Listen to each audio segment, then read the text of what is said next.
Good afternoon, Dr. Palczewski. How are you? I'm doing well. How are you? I'm doing great. Thanks for joining us today. I really appreciate some of your time. Can you tell us a little bit about yourself? Sure. I am a professor of communication and media at the University of Northern Iowa and also affiliate faculty in women's and gender studies. Awesome. And can you tell us how you came to study argumentation? I think the way almost most argumentation scholars came to it, I was a member of the debate team in high school and in college. And so when I was in college at Northwestern, I studied with David Zarefsky and Chuck Kaufman and Goodnight. And so I come to study of argument because I practiced it so much as a debater. That's awesome. And did you debate at Northwestern? Yeah. Oh, awesome. And is that where you did your graduate work as well? Yes. I did almost all of my graduate work there. I did a third at the University of Minnesota with Carlin Campbell. Oh, okay. And so, but yeah, both my undergrad, my master's, and my PhD are all from Northwestern. Oh, you're kind of like Dr. Zarefsky a little bit. I will take any comparison to Dr. Zarefsky that you would like to make. I consider it an honor. Hey, I could see it. That's great. So you're Northwestern through and through as well. With that Minnesota twist thrown in. With a little Minnesota twist. Yeah, I'm also deeply influenced by Carlin Campbell. Yeah, well, I could see that in a lot of your work, right? Because she also does a lot of the feminist rhetoric stuff as well. And she was a debater. And she was a debater. See, I didn't know that. You know, right before. Did she do NDT? I guess you'd have to have done NDT debate. You know, it was interesting. We were talking beforehand and how a lot of people, not just in argumentation, but in the National Communication Association, have done speech and debate. It feels like a secret society almost in the discipline. Yeah, or we come to the study and the theory of rhetoric and argumentation because of our experience practicing it as members of individual events teams, the speech teams, or as members of debate teams. And so the fit makes a lot of sense. And there's a ton of transferable skills.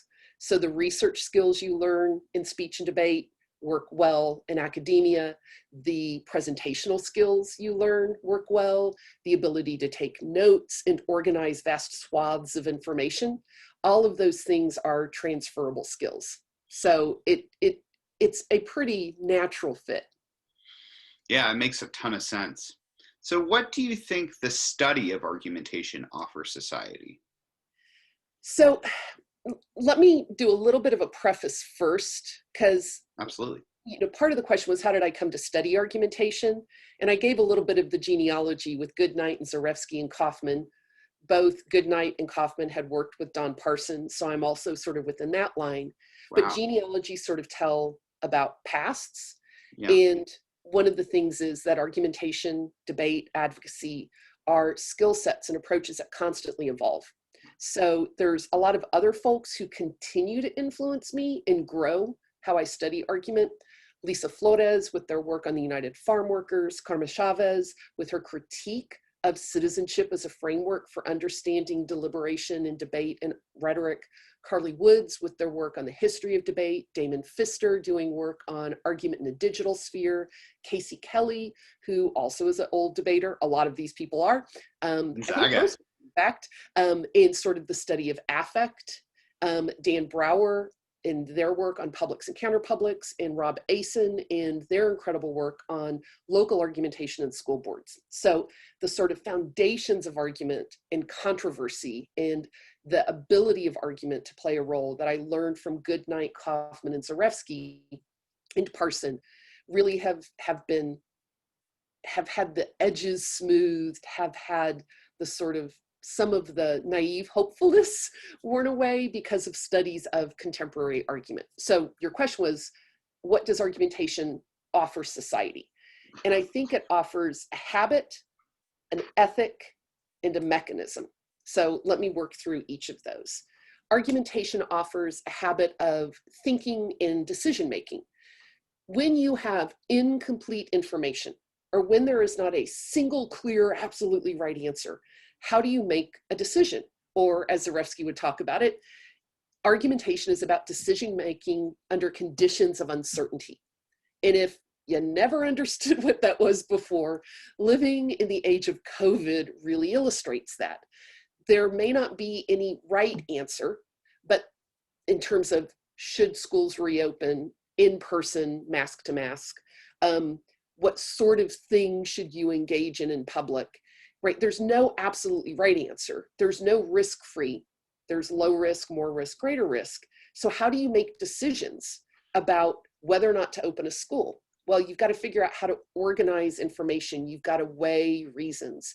And you also have to always remember the decision you make at any given moment may end up needing to be changed because conditions, evidence, and circumstances change as well.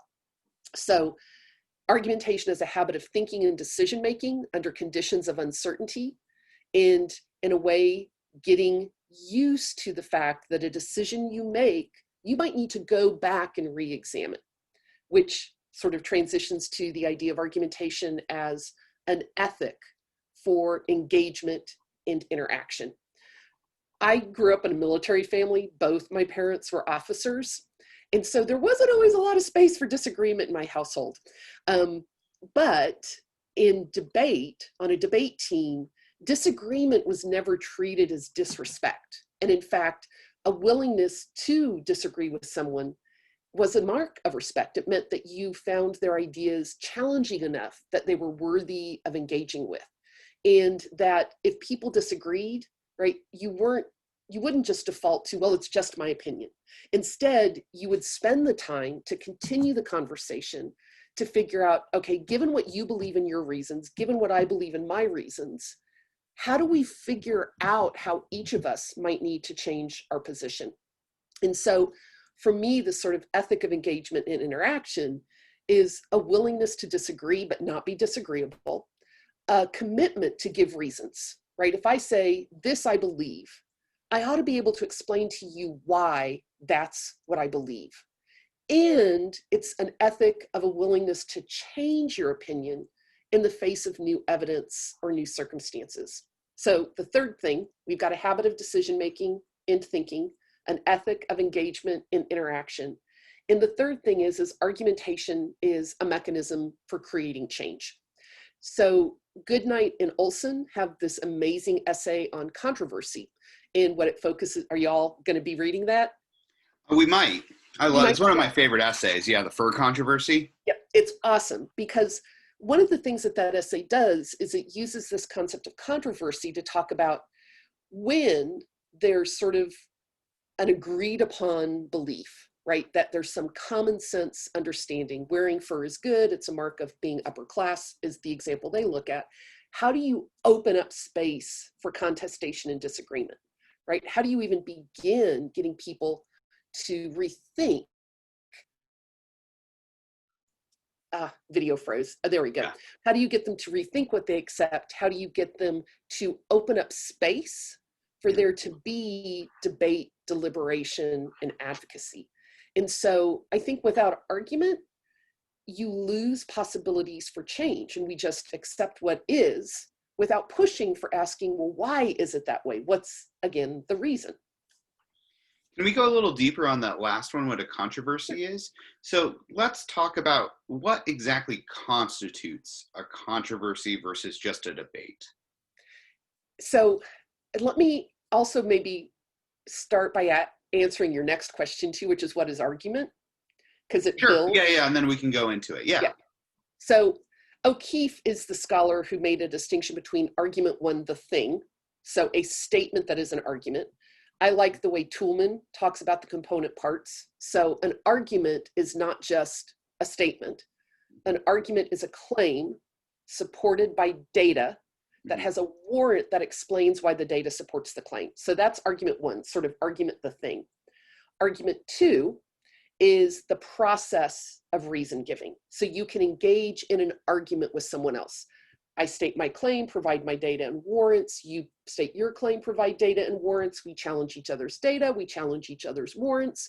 That process of argumentation is what argument two refers to.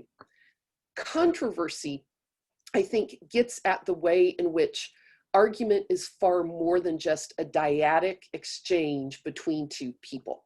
What do you mean by dyadic? Dyadic, two people. So if you study interpersonal, right, a dyad is one person talking to another person. Yeah. And so you can have a dyadic argument where it's just two people engaged in disagreement and reason giving. Yeah. No, an argument too is not a verbal fight. It's not a verbal altercation, although argument often gets used to refer to that. Yeah. I want to keep that distinct. I think argument is not just two people yelling at each other. It is this exchange of reasons and rationales. So exchange of argument ones. Say that again? An exchange of argument ones, you might say. Absolutely. Perfect. Yep. So for me, I think controversy gets us thinking about how argument functions on a much broader political, social, or cultural scale. And so it's not happening in a single moment where two people exchange, but the argument over fur, to use the Olson and Goodnight example, happened with visual images, with PETA, or the People for the Ethical Treatment of Animals, coming up with both television ads as well as print ads. It included oral statements where people made cases against or for fur wearing. It included images that positioned fur as rich and as something only the elites could have. And it included debates about policies on, say, farming of animals in congressional spaces and legislative spaces, but it also included argument in social spaces about whether or not wearing fur was right. And so the controversy spanned what Nancy Fraser would talk about as strong publics and weak publics. And that doesn't mean they're more or less important. Strong publics are those that have the ability to implement their decisions into legal framework or into institutional rules and norms. Weak publics are those that opinion form. And so for me, controversy deals with the big issues that we're debating about interpersonally, within our groups, within local communities, within state legislatures, within national governance, and also even globally, because there are instances in which policy is set in a transnational, not just a national space. So controversy gets at the bigger arguments, and the thing that Goodnight and Olson talk about is that controversies push us to really question what counts as evidence, what counts as warrants, and who has standing to make a case in the argument. So controversy isn't just about figuring out a single issue, like is fur wearing good or bad, but it actually pushes us to think about how we argue, what it is we argue about, and what it is we accept as good data and good evidence and good warrants in any given argument. I love that example. I think that's a really clear, concise explanation. So if we were to use another example, it might be if you and I were at a bus stop and you came up to me and I was sitting down and you said, "May I have your seat?" And argument one might be, you give me a reason because you want to sit down. We would gauge in an argument two if I start giving you another reason, say, "No, I'm lazy, I want this seat." But a controversy might start if I ask, "Who are you to ask me this question?" I think controversy needs to go beyond just you and me, right? Yeah. Controversy ensues when people watch this exchange. Yeah. And it ends up creating a much broader conversation about accessibility, right? Yes. Who gets access, who has a privilege to a seat. I mean, to go back in history a little bit, there probably was a little bit of an argument when Rosa Parks refused to give up her seat when a white person wanted it. Yeah. If it had been just contained to that moment, you might have had an argument too between Parks and the person who wanted her seat, or maybe even the bus driver. It may have been a triad and not just a dyad. The point at which that act, though, blossoms into and participates in broader conversations, debates, deliberations about segregation, about Jim Crow, about Black social standing and anti-Black racism, then you've got controversy. Yeah, no, I think that's really important. Now, I want to ask a follow-up question about this, because I know some of your work has looked at the other side of this too, that sometimes corporations sometimes hijack this idea too. Do you want to talk about that for a moment? So whenever you are thinking about controversy, the Goodnight and Olson essay sort of positions controversy as a really good thing. And most of the time, I agree. There's a couple of interesting examples I think that you're pointing to. One is that sometimes a false controversy or an artificial controversy can get stoked when really we've debated long enough and we've figured out what is most likely a valid or true claim. We've got the data, we've got the evidence. An example I would use would be and this is borrowing from the work of Leah Ceccarelli, who you all might also be reading. Yep. I think there's a false controversy over whether or not global warming is happening. It is, right? All the data indicates it is, but there are industries, in this case fossil fuel industries, who are trying to stoke the idea that there's still debate about this question of fact: is global warming happening, right? So there are ways in which the reading of data gets skewed, where data that really doesn't disprove anything gets used, right? That it stokes false controversy. And that's not always useful, right? What we ought to be spending time on is, if global warming is happening, what should we do about it? There's a debate to be had. So the question of fact, I think, is pretty settled. The question of policy, what do we do given global warming is happening? That there's a ton of debate about, right? About what are the costs and benefits of different approaches, what, the impact on what populations ought to count the most. And so there are ways in which there can be a hijacking or a misuse of controversy.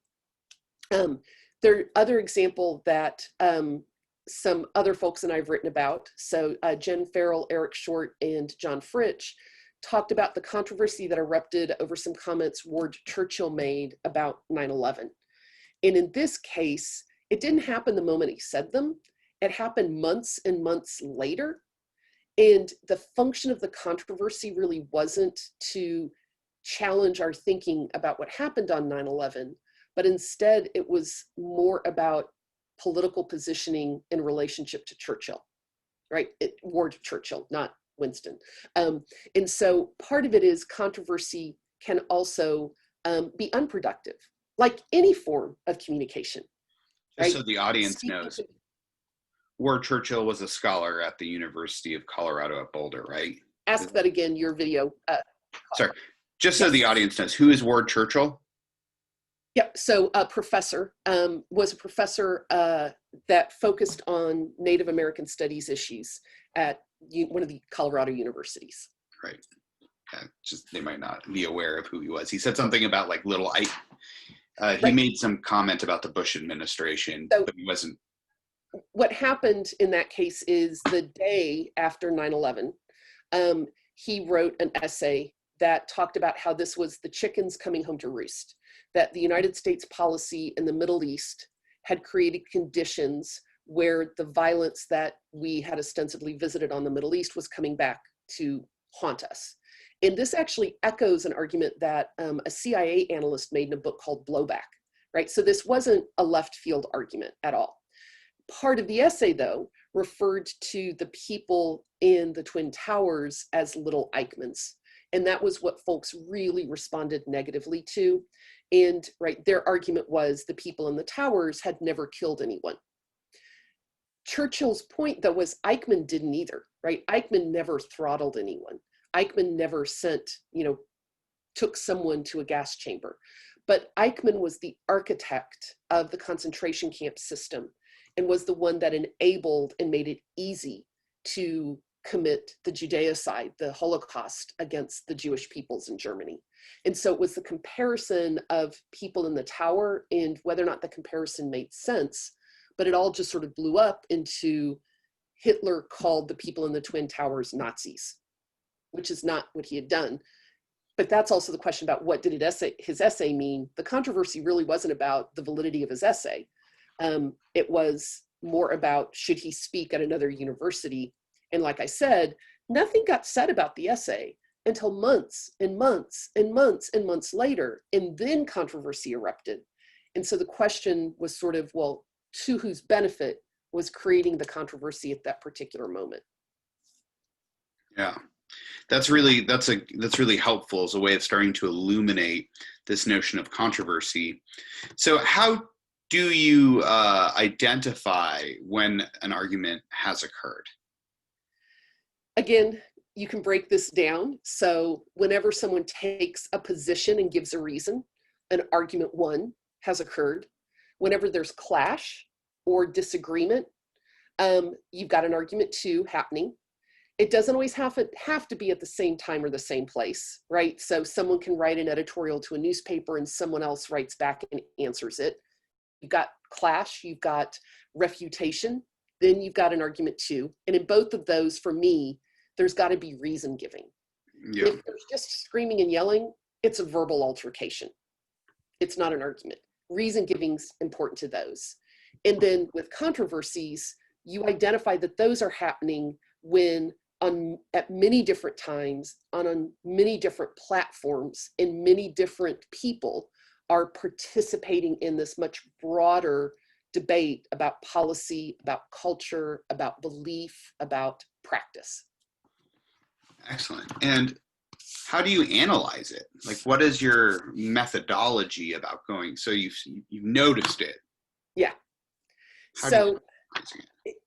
I think there's even a prior question to that about methodology. Yeah. And that is, why study something as an argument instead of something else, right?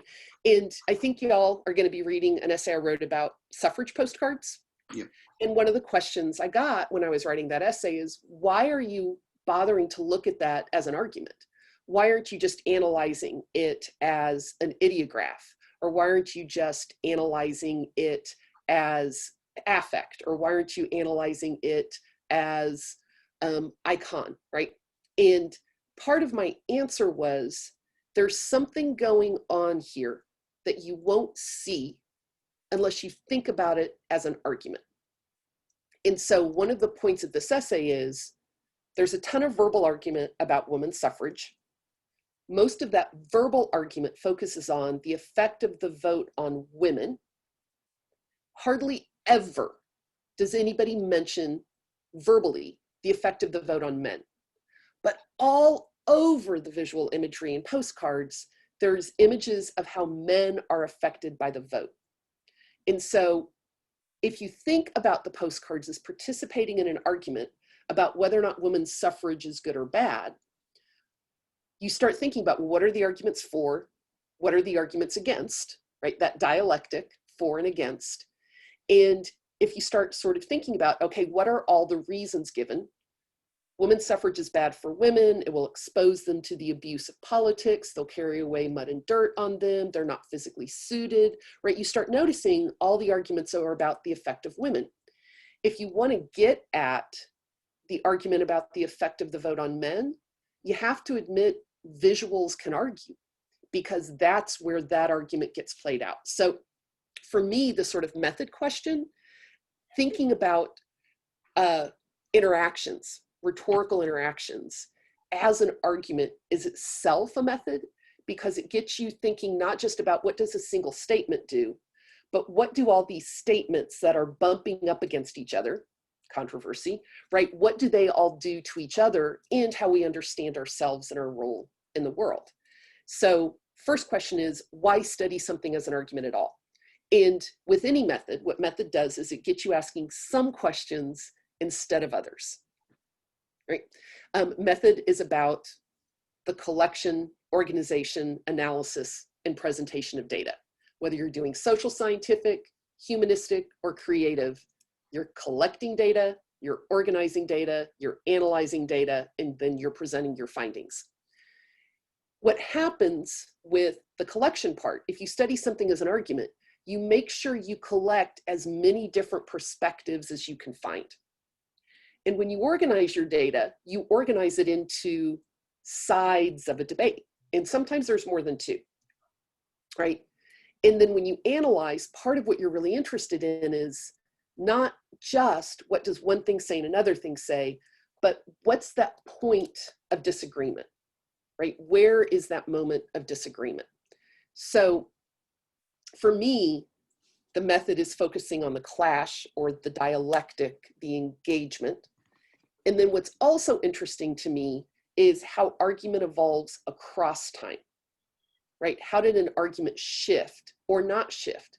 So the women's suffrage controversy lasted for decades and decades. It was interesting to look at how some arguments became more prevalent or became less prevalent as time went on, right? So this is also an old learning trick from being a debater. We would take notes, and for each speech, there'd be a column. And as you took notes, you could see how the debate evolved, how disagreement on some issues just stopped, it got resolved, but how disagreement on other issues really grew. And so that's where you knew you needed to focus time. And so part of the method is thinking not just what is an argument in a given moment, but how does an argument evolve across time? And then for controversy, asking questions about how do these particular arguments open or close the process for productive debate and productive deliberation. So that's when you're looking, for me, I study mostly the big controversies, the big argument twos. In the back of my mind, though, is always Toulmin in argument one. First step is, what's the claim, right? What's the bottom line argument? What's the data? Why does that data support the claim? And then from there, you get into the more complex stuff. No, that totally makes sense. So did you notice anything sort of hashing out as you underwent the evolution of the suffragette arguments? Yeah. So what is interesting to me is in the earlier years, so 1850s, 60s, 70s, there is much greater attention to arguments from religion about women and men's God-given roles. Those don't disappear. They stay all the way to the end. That's absolutely true. And what happens in the evolution of the arguments generally is that more arguments start getting added. And so as visuals in the postcard industry geared up at the end of the century, that's when you started seeing a lot more attention to the effect of the vote on men.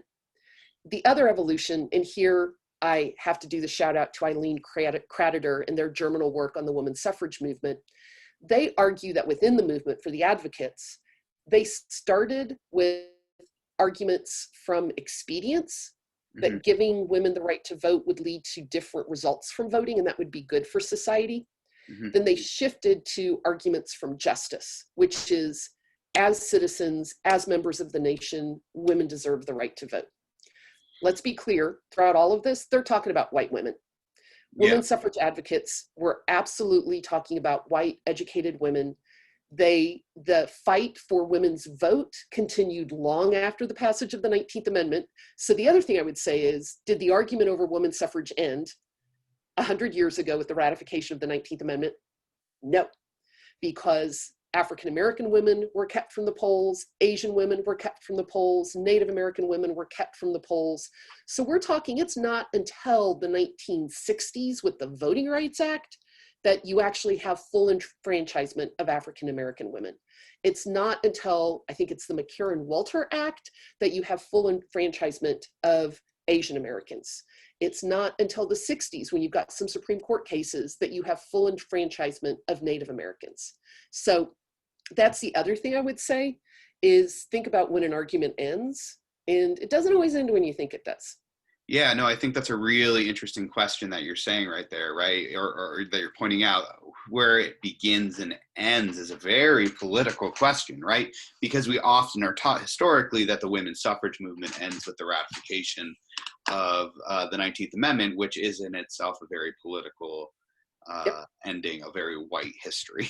Well, there's an amazing book by Lisa Tatro. I think I've got the name right, called The Myth of Seneca Falls. So one of the stories probably a lot of y'all have been hearing is the women's suffrage movement began in 1848 at the Seneca Falls Convention in Seneca Falls, New York. I'd actually start women's suffrage in the US in the 1500s with the Haudenosaunee Confederacy, also known as the Iroquois Confederacy, where women voted in council meetings. And later suffragists in the New York area knew Native women in the Haudenosaunee Confederacy voted. And that influenced their own thinking about women's role in society. And so I think the roots for women's political participation in the United States begins with the Haudenosaunee or Iroquois Confederacy. The way 1848 gets picked is because Elizabeth Cady Stanton and Susan B. Anthony were really good arguers. And in the wake of the Civil War, when there was a split between those who thought white women should be enfranchised before Black men and those who thought Black men should be enfranchised before anything else happens, the women's suffrage movement split. And Stanton and Anthony actually really fell to the wayside. In order to position themselves as the leaders, they started talking about how the Seneca Falls Convention was where women's suffrage started because Stanton was there.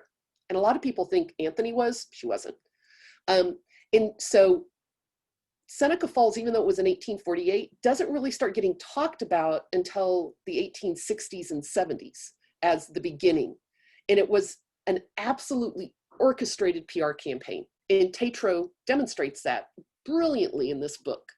And it's not that Seneca Falls was unimportant, right? It's just that it's a very particular way to start the history. And you can start the history in a lot of other places. And also the ratification of the 19th is a particular way to end the history. But if you really want to give a history of women's vote, you start in the 1500s and you don't end till now. Because let's face it, we are still engaging in struggles over voting rights and voter suppression. I mean, today, right now, can you mail in your ballot is a pretty important question, right? But I think that's so fascinating to think about, especially when you consider the discourses against Indigenous people that were often used in Manifest Destiny about civilizing and so on and so forth. And yeah, no, that's super interesting. Yeah. And dang, I didn't know that. Yeah. I see. I always thought it was Seneca Falls. And I did too for a long time, because the other thing, there's this multi-volume set called The History of Women's Suffrage, which almost all scholars use. It was edited by Stanton and Anthony. And so it tells the story. And so it takes labor to learn the story of Maria Miller Stewart. So the first American-born woman to speak to a mixed-sex audience was an African-American woman advocating for women's social role.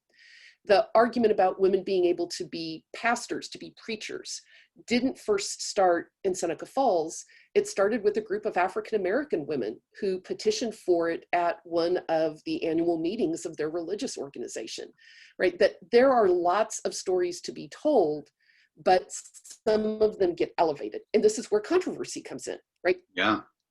That there's a simple single story that's really white that you can tell about women's suffrage, but how do you reopen that story? And part of it is to make clear that the controversy over women's suffrage was never one just about sex. It was also always already about race. Yeah, and that's great. white women were willing to jettison the rights of women of color in order to preserve their own. Yeah. So when you look at these sort of controversies, how do you evaluate the quality of the arguments? So I think there's two sort of ways that you can evaluate. So one of them is, who's winning, right? Who's got the better argument? Who's doing better reason giving? Yeah. And that's more sort of focusing on the argument one. Another way that I think you can analyze it, though, is who benefits from a particular outcome of the argument. What is the argument doing to reshape our understanding of ourselves? So depending on what it is you're trying to figure out, what's a good argument, who ought to be winning, you use different techniques where informal logic, pragmadialectics, Toulmin, all that sort of stuff comes in handy. One thing we know now, though, is rationality and good reason alone is not enough to persuade someone. Argument always involves emotion or affect, if you're taking courses on that, and power. And so to study argument, you can't just look at pure reason as though it's falling from the skies. Argument always also has to get us thinking about questions of power, questions of position, and emotion. Whose arguments get read as emotional and whose arguments don't. So in analyzing controversy, for me, it's both. What argument makes sense? What argument is rising to the top at any given moment? But it's also a question for me about what does this particular argument tell us about how people thought, who we are, how we understand our position in a particular social order, and given that, what policy ought to be adopted. Yeah, I think that makes a lot of sense. So I know we've talked about a lot of examples today in this discussion, and I'm sorry if you hear my pup in the background right now. No, dogs are always welcome. Yeah, his name is Ralph. He's adorable. He's 4 months old, and he's chatty. Hi, Ralph. I'll see if I can get Fred Henry to make an appearance. Yeah, that would be lovely. Can you give a contemporary example that illustrates your perspective on argumentation? Hi, Ralph. So there's a couple. So I want to do this again, the sort of argument one and argument two example.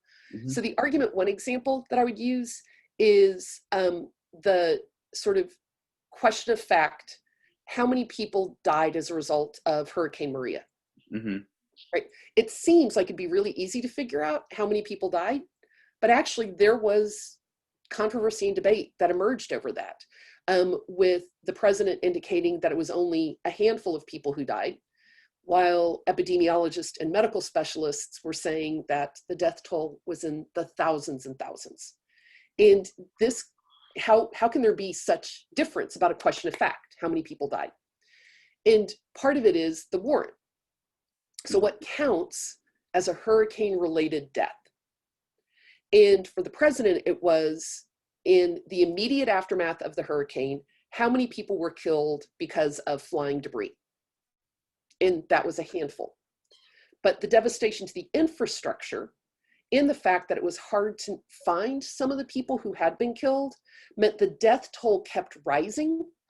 And if you go into the folks who do death counts for a living, epidemiologists, statisticians, what they talk about is a method of figuring out death by comparing how many people have died at this particular moment compared to how many people had died a year ago under what were normal conditions. Yeah. And lo and behold, part of the problem was that you had people in funeral homes not reporting deaths. And when they actually went back and did that population comparison, they discovered the death toll from hurricane was immense.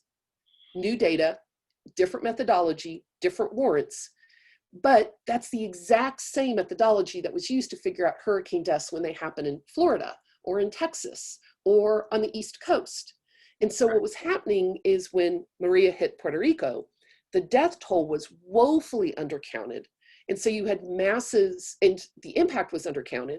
So you had much more resource going to Texas and Houston because of a hurricane they had recently had than you had going to Puerto Rico. So you can have an argument as simple over how many people are dying. And I think you see this some with going on with COVID. How many people have died as a result of COVID?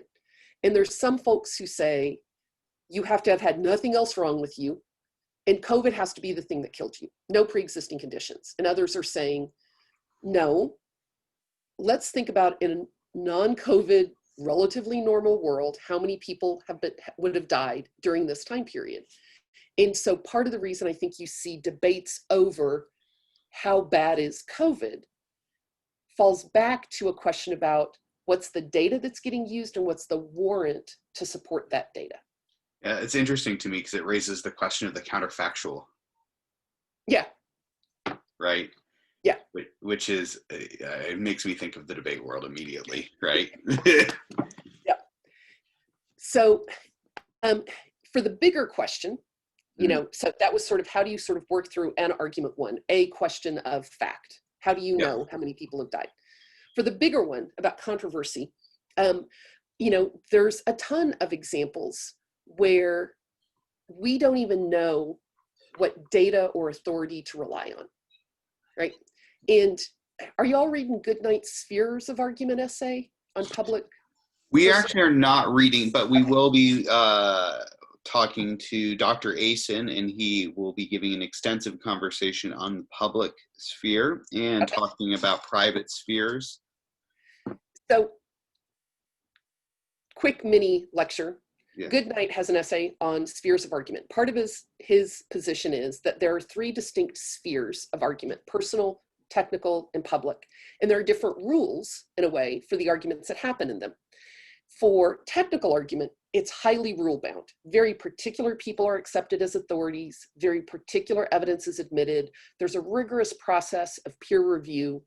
So if you all have ever read any scholarly journal articles, right, you'll notice that scholars cite particular scholars because they're recognized as authority. And there's a format to the way you make a scholarly argument. Law is another place. Only some evidence is admissible in courts of law, other evidence is not. So highly rule-bound, highly specific, very specific authorities. Personal sphere argument, not time-bound. You may run into someone at a bar, talk about something. The evidence that's admissible is, there's not, you know, big standards. If you're just having a personal argument, someone can say, well, given how I was raised, that's what I think. Right? It's much more flexible. It's much more fluid. There aren't set authorities. There's not set evidence. Public sphere's a little bit in the middle, where there's some rules to argument. There's some grounds that your own personal position isn't enough to warrant a public policy. And so you've got a different set of authorities and a different set of grounds on which you argue. I go into that because, for me, some of the most interesting controversies are the ones where those three, I wish I've got a drawing of this, but it'd take too much time to pull it up, where the three spheres intersect, right? So if you've got public sphere, personal sphere, and technical sphere down here, actually they all overlap. There are some things that are both personal and public. There are some things that are technical and personal, right? Medical treatment. Doctors will give you very technical advice, but ultimately you make personal decisions for your family. There are some things where technical, personal, and public all overlap. And in that middle, right, if they're overlapping, it means we don't yet know for certain what authority, who is an authority on the subject. We don't know what evidence is the most important. We may not even know the norms for how to engage an argument. It's all up in the air. So examples of that, I think you could argue, include controversy over reproductive freedom, reproductive rights, and abortion. The question about when, with whom, under what conditions, and whether to bring a child into the world involve personal argument, technical medical argument, and public argument. And part of the reason some controversies feel irresolvable is because we haven't quite figured out the authorities, the grounds, and the evidence that we're willing to agree on. And so I think that's one of the big contemporary controversies. How do you debate about something when you don't know the rules for the debate, or someone else is using different rules? Well, and I think about like the definition of life. All three of those spheres have different definitions of life, or on the flip side, death. Yep. Oh, yeah. And I actually, death is a really interesting example of argument from definition. Yeah. So Ed Schappa writes about this in a book about argument from definition. What does it mean to be dead? And does it mean the cease of respiratory and heart functions? And that was the definition for a long time, which meant it was really difficult to get organ donations. Yeah. And when the definition shifted to ceasing of brain function, someone could be declared legally dead when all brain function ceases. Then it became possible for people to donate organs while they were still viable. And so what is death? Well, it seems straightforward, but actually the debate over that definition determined public policy. Incredibly difficult, right? Like these things that we think are so material are really ripe with, impregnated with controversy. What is life? What is death? What is a hurricane-related death? What is a COVID-related death? Yeah. What's pornography is another example of a controversy. Yeah. About definition. But I know it when I see it, right? Isn't that the legal definition? Well, no. The Supreme Court definition of obscenity is that it is sexual, it is appeals to prurient interest, and deals with bodily functions. So it's not just explicit sexually, it can also be like defecatory to mean obscenity. And the impact of obscenity is that it rends or hurts the moral fiber of society. Pornography in McKinnon and Dworkin's ordinance was the graphic sexually explicit subordination of women and children or other people used as women that included one of, I think it was 9 or 11 characteristics. And the impact of pornography was that it was a form of sex discrimination. Depending on how you define that stuff, sexually explicit, violent, right? You react to it differently. If it's obscenity, then anybody who looks at it, anybody who produces it, and anybody who is in it is criminally liable for hurting society.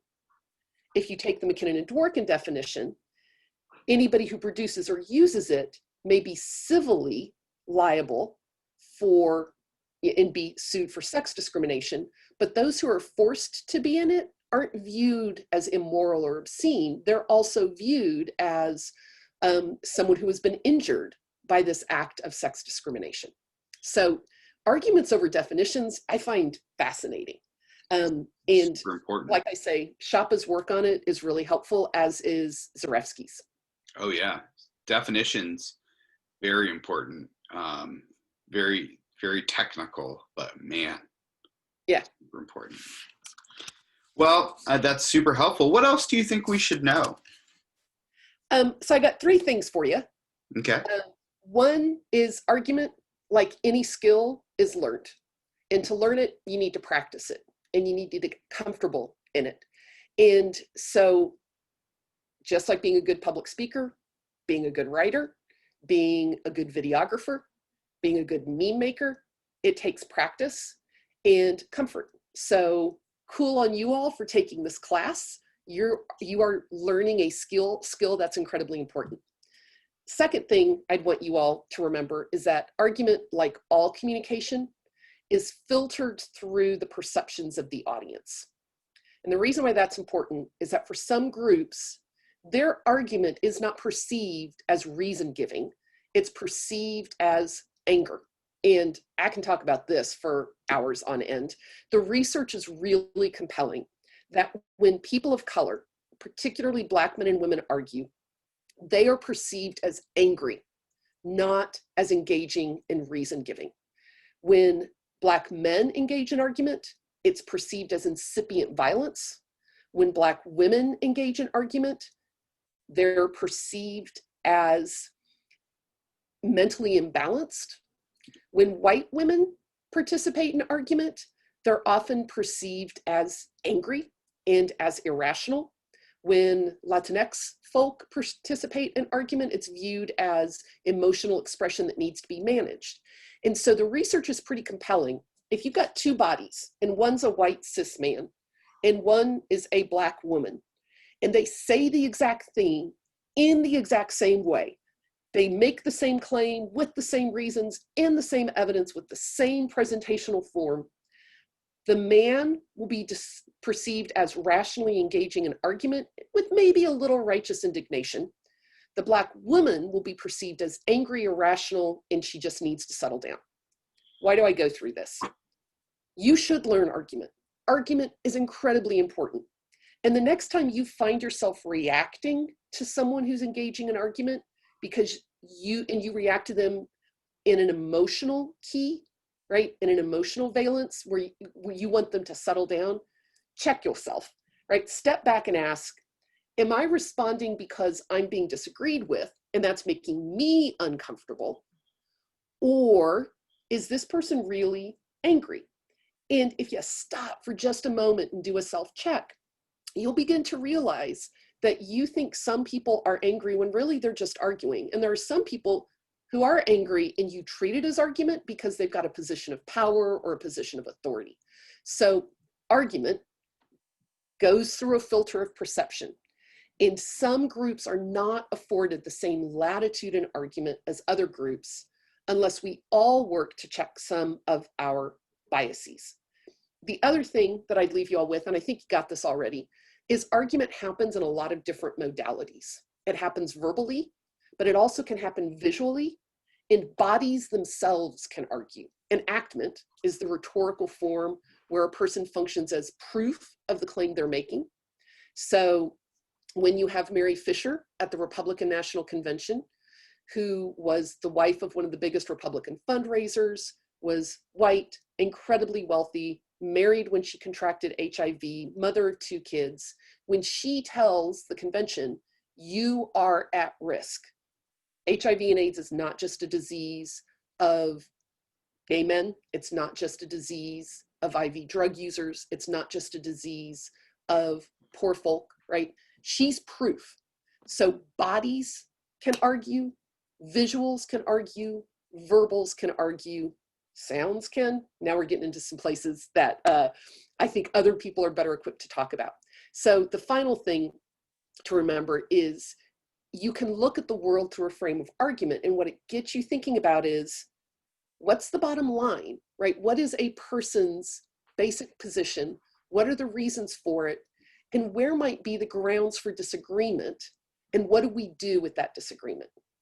So work on argument, work on hearing argument when it's being made and not treating it as mere emotion, and work on framing understandings of the world by looking for places of agreement and disagreement, of clash, of dialectic, of refutation, of rejoinder.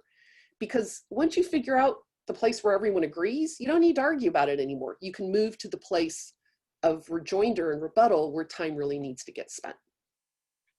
Great. I think that's a wonderful place to end. Thank you so much for your time today. You are most welcome. Thank you. And I'd love to hear what your students think. And if you got questions for me, you know where to find me. Absolutely.